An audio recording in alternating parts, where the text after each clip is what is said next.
on December 14th of 2012, my life changed forever completely. When the youngest of our three children, our little Daniel, in the picture here, was shot to death in his first grade classroom at Sandy Hook Elementary. And that's something I am never, ever going to get used to. That's literally kind of a minute-to-minute process, and I imagine it always will be. This organization was formed, it's called Sandy Hook Promise, with the long-term goal of preventing that from happening again, and more specifically from preventing other families from living this pain. And one of the things that literally keeps me up at night is thinking about all the different ways this could have been prevented. It was somebody else's choice. Somebody else made that decision to end my little Daniel's life. And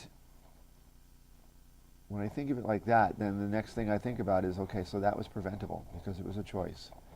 And so how do we get to that person before they make that choice?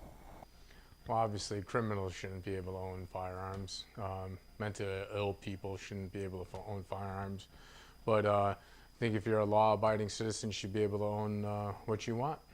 When it comes to gun laws, I don't believe there should be any, except for people that are criminals, people who are mentally ill, stuff like that. Yes, they shouldn't have firearms. They're unstable, they can't handle it. If you do drugs, if you're an alcoholic, whatever it may be, okay, no, you shouldn't have firearms. Should there be background checks? Yes, I do believe in that, but it shouldn't restrict it to where I have to go through months and months and months of paperwork to do that. Gun laws don't work, okay? Because the people that are committing the crimes are criminals. They're not the people that legally buy guns. Very, very seldom. There's all kinds of value in laws, and we can certainly do a whole lot more than we are now with regard to regulating who has access to firearms or how firearms are stored. There's a lot of work that can be done, and none of it even approaches compromising anybody's Second Amendment rights. So there's a lot of work that can be done there, and we support all of that. We support access. We support background checks. We support extreme risk protection orders. We support safe storage policy, and that's all consistent with what responsible gun owners want to do as well.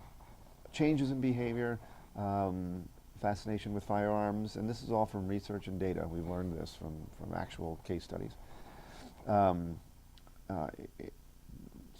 Language about wanting to give away belongings, language about, this is too hard, I don't want to be here. We have a whole list of markers that if someone notices those and sees a consistent pattern and a group of them, hey, why not get somebody involved that they can talk to? Research informs us that sustained chronic social isolation can elevate somebody's risk for either being a victim of violence or perpetrating violence. When people attack schools, when they do shootings like that, it's because it's an easy target. It's a soft target. You don't hear people going to shoot up police stations, okay? Because there's people armed there. So if there is security at a bank or somewhere, why wouldn't you have security at a school where, there's innocent people that are there to learn and they're not there protecting themselves? There should be someone there to protect them. We are working toward a place where we don't have to be doing active shooter drills. We don't want our schools to become fortresses or military style. We want to get in front of this, exactly. We want to train people to recognize signs and signals of potentially dangerous behavior and intervene before it becomes a tragedy, and make that sustainable so that it's part of the culture of that school or that youth group or that community, so that it's second nature. Have the judges do their real job and stop throwing out the gun crimes. That's the first thing they do. Oh yeah, gun possession, all right, we'll let that go, but we're going to go after narcotics or whatever it may be. So if they start making those laws stricter, so if you get caught with a stolen gun, it should be a mandatory 5 years. You get caught and committed in a violent crime, it should be 20 to life.